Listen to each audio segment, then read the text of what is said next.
Atas nama Bapa dan Putra dan Roh Kudus.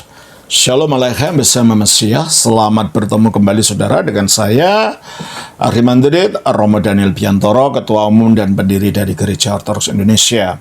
Kita akan melanjutkan acara kita dengan menjawab pertanyaan-pertanyaan yang saudara sudah kirim kepada saya. Kali ini pertanyaan berasal dari saudara Adi Nugroho. Romo, saya kesulitan menghentikan kebiasaan saya merokok. Apakah merokok merupakan salah satu dosa besar yang fatal akibatnya? Tadi, pada waktu Alkitab ditulis, rokok belum ada. Ya. Jadi kalau dikatakan merokok itu dosa besar, ya nggak ada kata-kata itu kan. Rokok kan belum diketemukan. Tetapi yang menjadi masalah adalah ketergantungan dan kecanduan terhadap benda-benda seperti ini. Jadi prinsip yang kita ambil adalah kecanduannya. Dan apa di zaman itu yang membuat orang kecanduan? Itu mabuk. Dan dikatakan mabuk-mabukan itu membuat orang tidak masuk ke dalam kerajaan surga. Coba kita baca di dalam Galatia pasal yang ke-5 ayat yang ke-21. Kedengkian, kemabukan, terus pesta pora dan sebagainya. Terus Terhadap semuanya itu kuperingatkan kamu, seperti yang telah kubuat dahulu, bahwa barang siapa melakukan hal-hal yang demikian, ia tidak akan mendapat bagian dalam kerajaan Allah. Itu kan? Jadi yang menjadi masalah bukan anggurnya, karena anggur bisa digunakan untuk obat, kata 1 Timotius. Ya. Jangan hanya minum air saja, kata Yohanes Paulus kepada minumlah anggur sedikit karena perutmu sering sakit, katanya begitu. Berarti pada zaman itu anggur bisa dipakai sebagai obat. Sekarang juga ada kan anggur dipakai obat. Jadi bukan bendanya itu sendiri yang haram. Kalau kita di dalam agama Islam kan memang yang haram itu ya bendanya. Kalau kita bukan efeknya, yaitu kemabukan. Nah, dan kecanduan. Mengapa? Dikatakan dalam Efesus 5 ayat 18. Dan janganlah kamu mabuk oleh anggur, karena anggur menimbulkan hawa nafsu, tetapi hendaklah kamu penuh dengan roh. Jadi itu masalahnya di situ.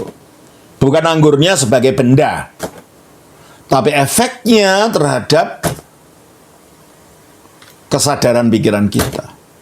Anggur mendatangkan percabulan. Karena apa? Orang biasanya kalau orang minum itu di tempat-tempat akhirnya terjadi tindakan-tindakan asusila ya. Ya narkoba, ya anggur.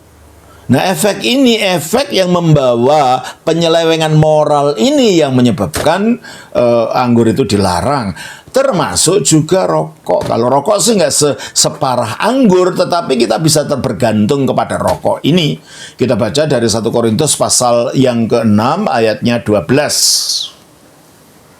Segala sesuatu halal bagiku. Segala sesuatu halal. Terus? Tetapi bukan semuanya berguna. Nah itu masalahnya. Jadi kita diajar untuk dewasa, gak kan anak kecil. Anak kecil kalau nggak dilarang yang dilaksanakan.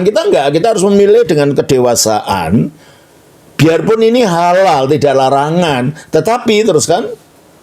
Segala sesuatu halal bagiku, tetapi aku tidak membiarkan diriku diperhamba. Nah ini. Kalau itu halal, meskipun itu halal, tidak ada hukumnya, mengatakan tidak boleh. Tetapi kalau itu memperhamba kita, membuat kita kecanduan, kita bertergantung, itu bertentangan dengan kedewasaan Kristen. Itu bertentangan dengan sifat kita supaya tidak tergantung apa-apa yang bersifat toksik. Supaya diri kita bebas melakukan kebenaran Allah. Nah ini yang menyebabkan mengapa rokok itu dilarang sebagai bagian dari benda-benda yang membuat kita tergantung, termasuk narkoba, termasuk minum mabuk-mabukan. Di situ penyebabnya ya.